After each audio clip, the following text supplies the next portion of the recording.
I'm Amanda from Adventuring with Amanda, and if you are looking for Fit for Expedition, you found him.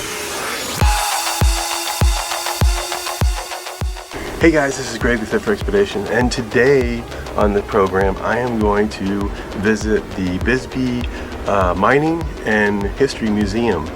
And one of the reasons why I'm going to visit that is, well, I looked it up on the phone. So we got the Bisbee Mining and Historical Museum. Let's see, does it show how close we are? Let's see how close we are to it. Well, there it is, 23 feet. That's right, 23 feet. That's where I have been parked for the last couple of days, 3 days. Well, I'm on the third day. And we're gonna go check it out. There's also a park right in front of it that's been really nice to be parked right in front of it. This is a sheave wheel. Do you know what a sheave wheel is? Do you know what it does? And this is a steam hoist. I can figure this out because that looks like it has a cable that goes on it. Although that might be where the belt goes, not sure. I think it is. But there's these over here that could be for a chain or a belt or a cable.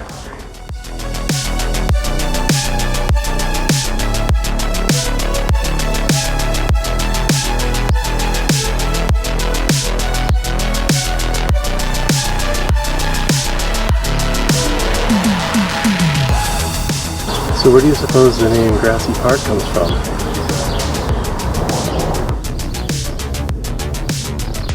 Last time I was here, I really didn't have enough time to spend walking around and doing these kind of things because we did come for the van life meetup.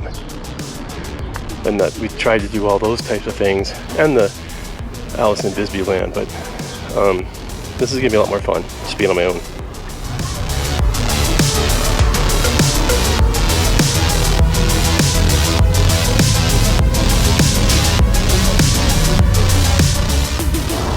This is kind of cool. They have bathrooms right here at the park. I'm sure they're locked right now.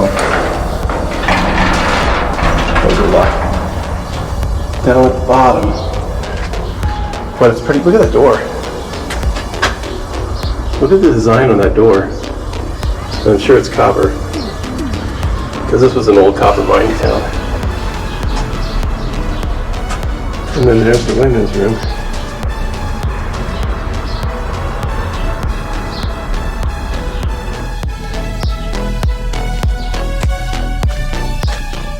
Here's a place to play some chess or some checkers. I don't make the news, I just report it.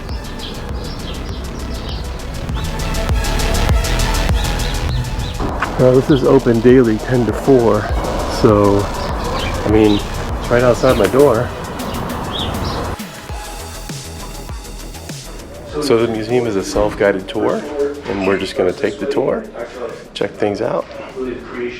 Like, mostly about mining, obviously.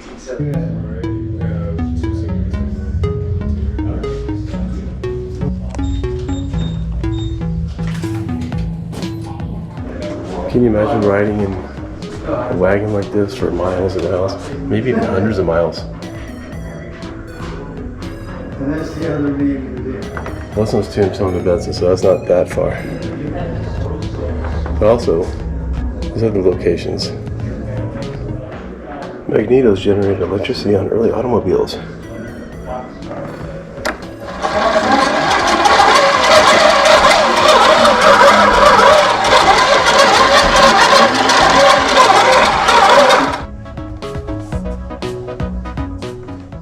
So I'm guessing that this is Brewery Gulch, where all the, well, not all the bars, but a lot of the bars are on now today.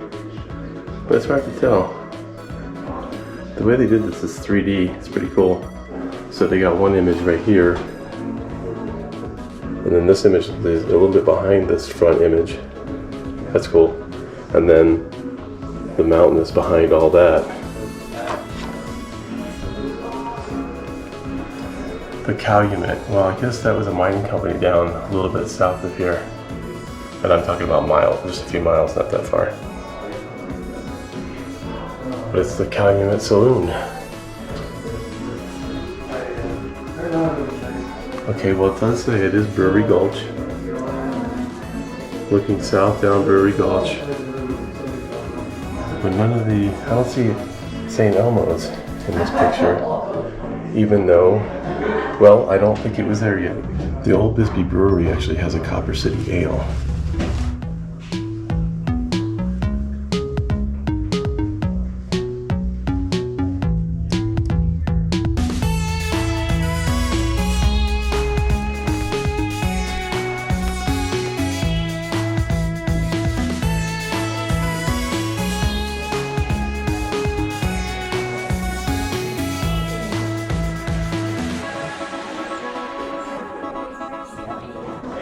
So here's a photo of Bisbee, Arizona, and it's mostly how it is today, although I don't really see a downtown area. I think that might be the Copper Queen Hotel right there, and I think where we're at is, well, maybe it's right there.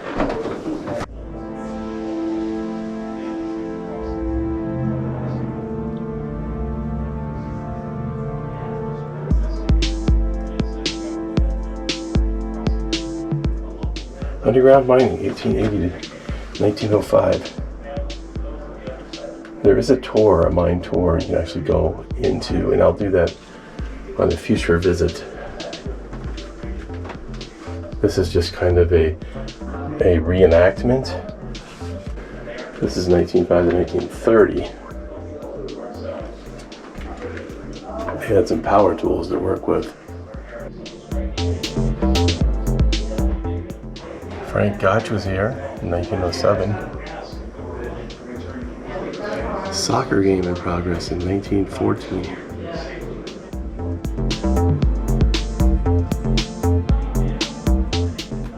I don't know why, but it looks a little creepy. Here's how you did laundry. Not much different than I do in the box truck.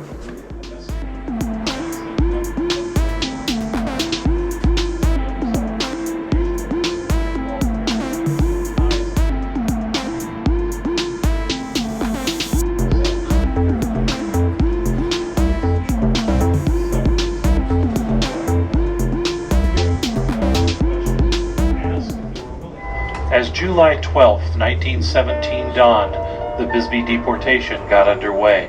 Over the course of the next few hours, about 2,000 men, some striking IWW members, some Union men from other occupations, were rounded up from their picket posts and from their lodgings and places of work and taken on a long march through the suburbs to the ballpark at Warren. Here they were held and questioned, asked if they were willing to return to work. Many did, but many did not. Family members were able to vouch for some of the men. Huge crowds gathered to watch the resolution of the strike that had been the talk of the town for the past weeks. Some supported the action, others feared for the safety of those who were rounded up. It didn't take officials long to determine the fate of the men. Of about 2,000 who were rounded up, almost 1,200 were loaded into boxcars that had been pulled up next to the ballpark. They were shipped across the border to New Mexico and warned not to return.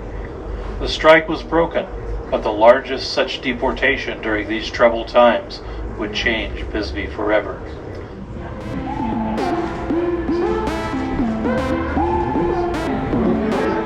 Hello? Hello?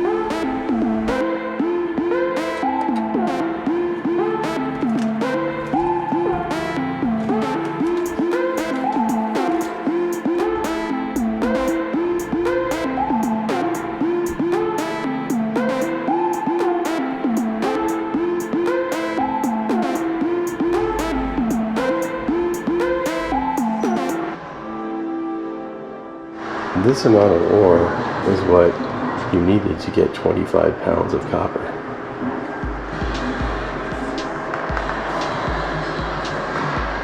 So this is the cab I'm talking about.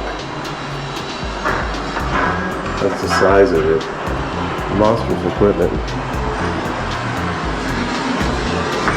Oh, that scared me. There's actually somebody sitting in here. I have a good friend who drives one of these giant trucks. That's on the screen right there.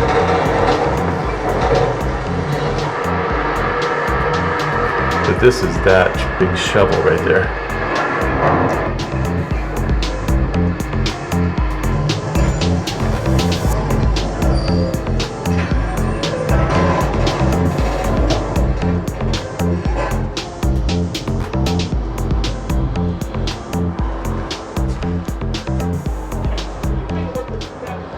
Some miners collected minerals. Some borrowed lengths of copper pipe from the mine for home plumbing projects. Several houses in Bisbee are entirely plumbed with 9-inch lengths of pipe. There's an apple and some crystals and a sandwich. There's some heavy equipment.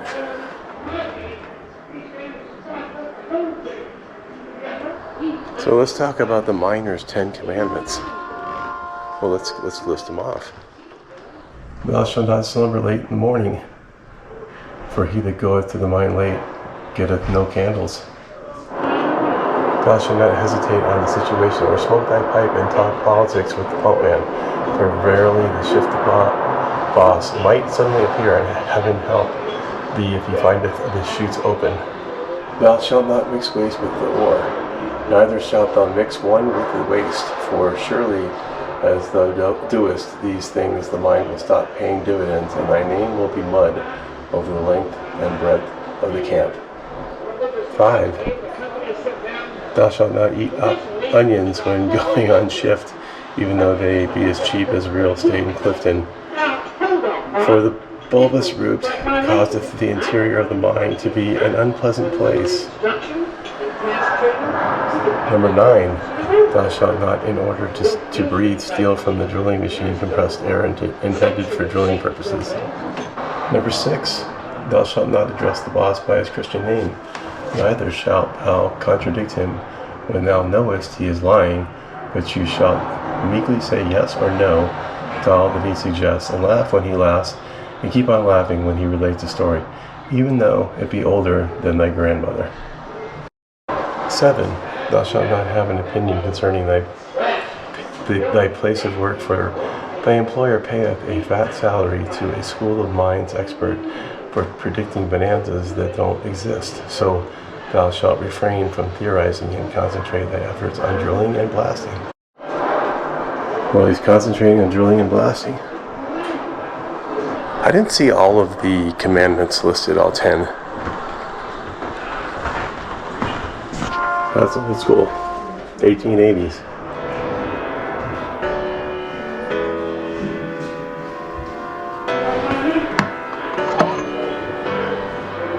An old telephone. But I think that's a telephone from the mine. I don't think that's a regular telephone. Western Electric.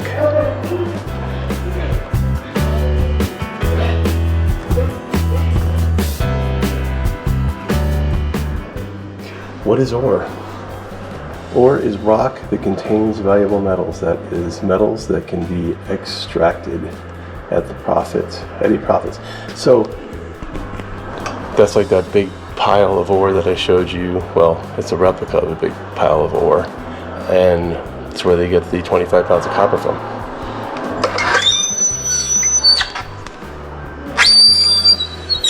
What is rock? He's a wrestler in the WWE. No. Rocks are clusters of minerals that are fused, cemented, or bound together. Here's the one that I think is important. What is metal? It's a type of music that's very hard to know. Okay. Metals are minerals that can be melted and shaped and can conduct heat and electricity. The 7 primary metals are gold, silver, copper, iron, zinc, lead, and tin. Man, that puts out a really nice color. So does that. Look at that.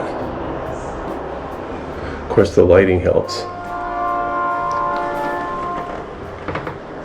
That's a cool looking rock. What is that? Malachite. This one is galena. We've got pyrite. It doesn't look that much like gold to me, but I don't know. The restrooms are behind this wall. Native copper? Behind this wall? Yeah. So the room is a big room. Then upstairs we have Native silver? And gold. That there's gold.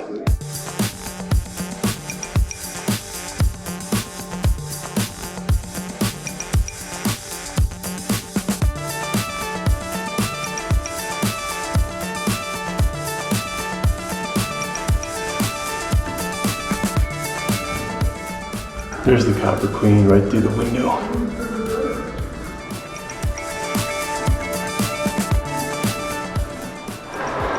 So these are a bunch of things that contain copper. Never thought about that. What if it's still copper for the packaging? Those almost look like crab traps or lobster traps. This is part of the old mining offices. Cleveland Dodge of the Phelps Dodge Corporation. Let's talk a little bit about the museum. The museum tour, it's pretty, what you would expect from a museum tour from a small mining town. And there's a lot of cool exhibits, interesting exhibits, nice, super nice lighting. It was really tremendous the way everything's lit, especially the like crystals and geodes and that kind of thing. One twist to the museum is that there was an event in Bisbee, a fairly catastrophic event, in 1917. I'm going to read a little bit from this handout that I got in the museum. The Bisbee deportation in 1917 was not only a pivotal event in Arizona's history, but one that had an effect on labor activities throughout the country. The notorious anti-labor crime involved the illegal kidnapping and deportation of about 1,300 striking mine workers, their supporters, and citizen bystanders by 2,000 members of a deputized posse on July 12, 1917, orchestrated by the mining company Phelps Dodge. The arrested were loaded into cattle cars and deported 200 miles to Tres Hermanos, New Mexico, without money or transportation, and were sternly warned against returning to Bisbee.